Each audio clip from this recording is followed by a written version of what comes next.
It could come unraveled, and when it does, it's going to be bad. Real bad. Ominous words spoken by Paul Manziel, father of Heisman Trophy winner Johnny Manziel, regarding his son's celebrity in a recent ESPN The Magazine piece. I'm Blair Johnson, joined by Pat Forty. And Pat, you even had a little Twitter exchange with the Texas A&M quarterback recently. What do you make of Paul's take on his 20-year-old son?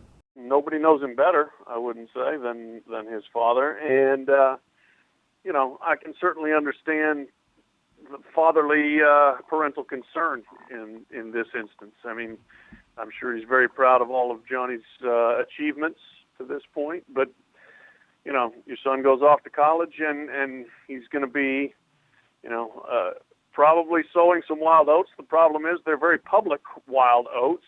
And I think that, there's probably an element of anxiety dealing with his, public persona and how he's dealing with being such a public figure. And, I think that there's probably a lot of people rooting for Johnny Manziel, but probably a lot of people also watching to see if he is going to fall off the very high pedestal he's been put on. When you hear a father publicly worry like that, and obviously the circumstances are very different, but Todd Marinovich was also under a microscope at a young age, nearly 25 years ago at USC. Do you see the potential for a similar fate?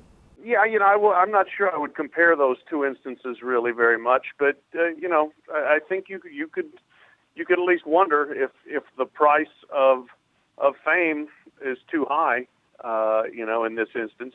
I will say, Manziel handled the Heisman hype awfully well going into that bowl game, and I think there were a lot of people that thought he wouldn't, that he would go to that bowl game and, like many other Heisman Trophy winners, play terribly because it all had gone to his head.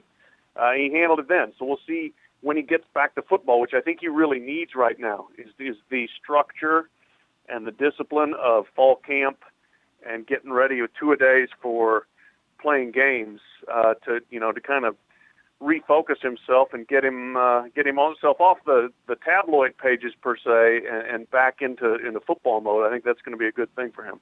Yeah, Manziel and the Aggies kick off the 2013 season August 31st in College Station against Rice. Thanks, Pat. This is Yahoo Sports.